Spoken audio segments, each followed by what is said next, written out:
memakai kekuasaan untuk menguntungkan pihak-pihak tertentu membuat presiden menjadi mirip dengan pimpinan organisasi. Halo, Assalamualaikum warahmatullahi wabarakatuh. Apa kabar sahabat Henrys? Semoga sahabat Henrys dimanapun berada tetap sehat, tetap semangat. Seperti biasa sahabat Henrys, welcome back to my YouTube channel Henrys Media.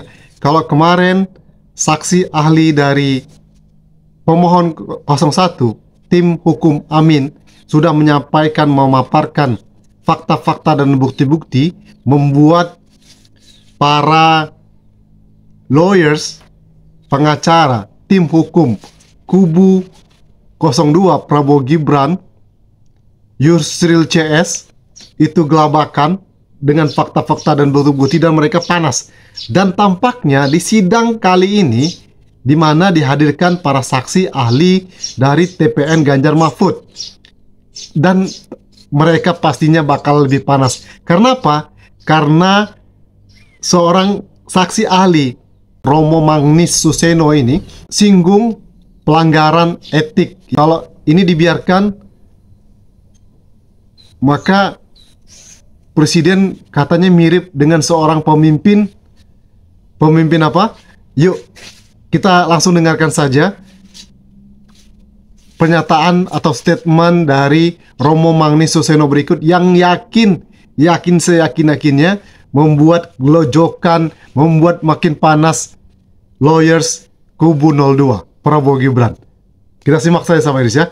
Check it out.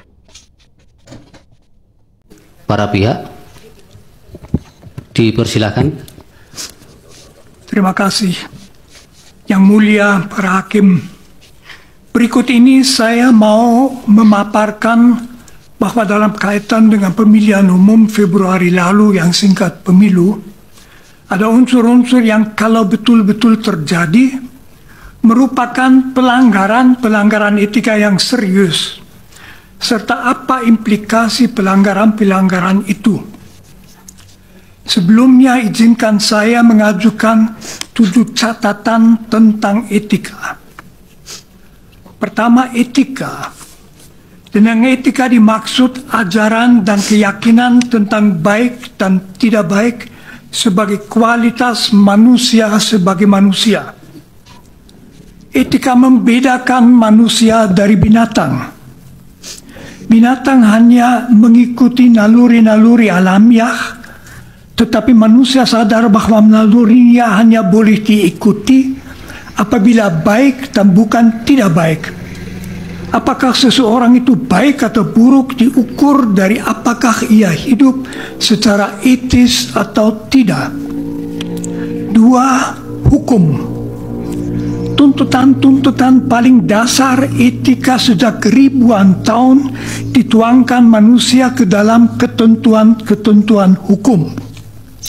Misalnya larangan untuk menyiksa orang lain. Jadi tidak memperhatikan hukum yang berlaku dengan sendirinya merupakan pelanggaran etika.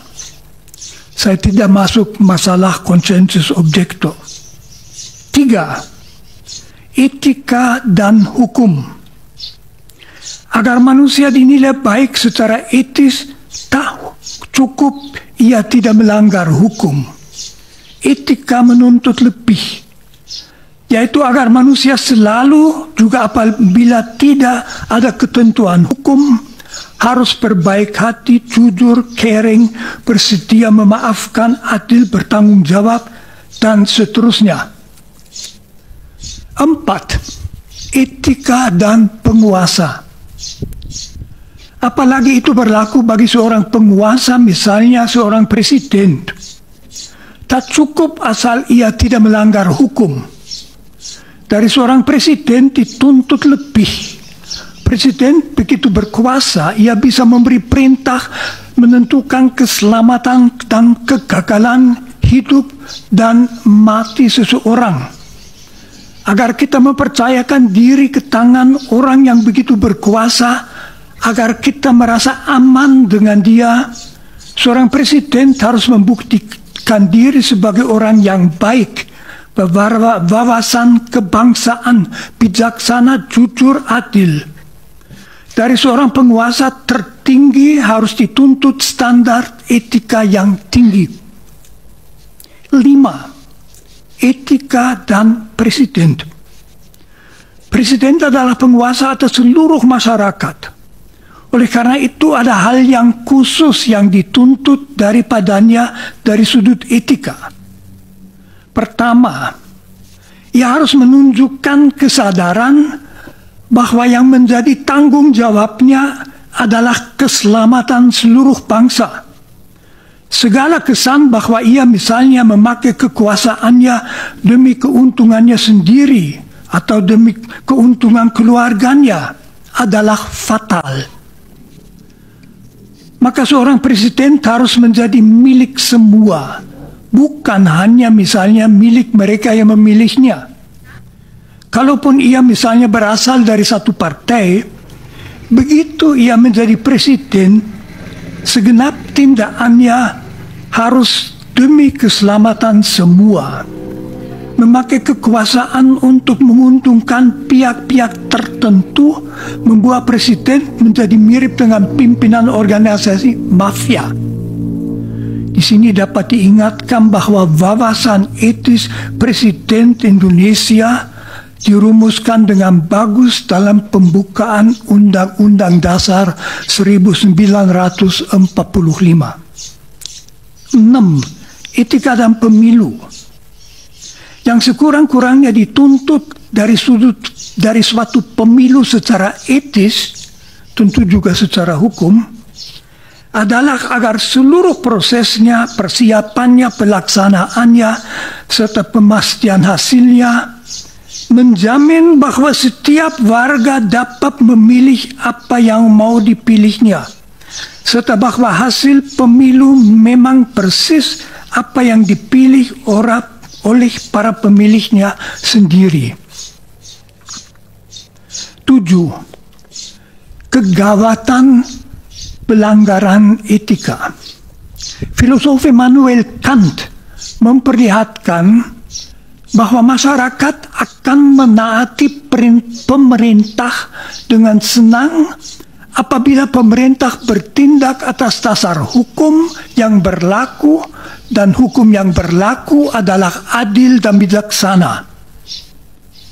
Apabila penguasa bertindak tidak atas dasar hukum dan tidak demi kepentingan seluruh masyarakat, melainkan memakai kuasanya untuk menguntungkan kelompok, kawan, keluarganya sendiri, motivasi masyarakat untuk menaati hukum akan hilang. Akibatnya hidup dalam masyarakat tidak lagi aman. Negara hukum akan merosot menjadi negara kekuasaan dan mirip dengan wilayah kekuasaan sebuah mafia. Sekarang saya ke bagian pelanggaran etika dalam kaitan dengan pemilu 2024. Pertama, pendaftaran Gibran Raka Buming Raka sebagai calon wakil presiden oleh Komisi Pemilihan Umum. Pendaftaran saudara Gibran sebagai cawapres oleh Dewan Kehormatan Penyelenggaraan Pemilu dinilai pelanggaran etika berat, karena pendaftaran itu dilakukan meskipun Majelis Kehormatan Mahkamah Konstitusi menetapkan keputusan Mahkamah Konstitusi yang memungkinkannya sebagai pelanggaran etika yang berat. Sudah jelas, mendasarkan diri pada suatu keputusan yang diambil dengan pelanggaran etika yang berat merupakan pelanggaran etika berat sendiri. Penetapan seseorang sebagai calon wakil presiden yang dimungkinkan secara hukum hanya dengan suatu pelanggaran etika berat juga merupakan pelanggaran etika berat. 2. Keberpihakan presiden dan misuse of power.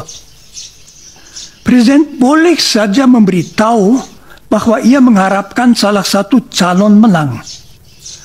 Tetapi begitu ia memakai kedudukannya, kekuasaannya untuk memberi petunjuk pada ASN, polisi militer, dan lain-lain untuk mendukung salah satu paslon serta memakai kas negara untuk membiayai perjalanan-perjalanan dalam rangka memberi dukungan kepada paslon itu, ia secara berat melanggar tuntutan etika bahwa ia tanpa membeda-bedakan adalah presiden semua warga negara, termasuk semua politisi. 3. Nepotisme. Kalau seorang presiden memakai kekuasaan yang diberikan kepadanya oleh bangsanya untuk menguntungkan keluarganya sendiri, itu amat memalukan. Karena membuktikan bahwa ia tidak mempunyai wawasan seorang presiden, hidupku 100% demi rakyatku, melainkan hanya memikirkan diri sendiri dan keluarganya. 4. Pembagian bantuan sosial. Bansos bukan milik presiden, melainkan milik bangsa Indonesia, yang pembagiannya menjadi tanggung jawab kementerian yang bersangkutan dan ada aturan pembagiannya. Kalau presiden berdasarkan kekuasaannya begitu saja mengambil bansos untuk dibagi-bagi dalam rangka kampanye paslon yang mau dimenangkannya, maka itu mirip dengan seorang karyawan yang diam-diam mengambil uang tunai dari kas toko. Jadi itu pencurian, ya pelanggaran etika. Itu juga tanda bahwa ia sudah kehilangan wawasan etika dasarnya tentang jabatan sebagai presiden, yaitu bahwa kekuasaan yang ia miliki bukan untuk... Nah, gimana menurut kalian sahabat Henrys? Apakah sesuai statement atau pernyataan dari Romo Magnis ini? Komen di bawah ya guys ya. Oke, itu saja video kali ini sahabat Henrys. Thank you for your attention. One more time, don't forget to subscribe. Support channel ini dengan tekan tombol subscribe di bawah. Like, komen, juga share ke media sosial sahabat Henrys semua. Oke, itu saja video kali ini. See you next video. Wassalamualaikum warahmatullahi wabarakatuh. Bye-bye.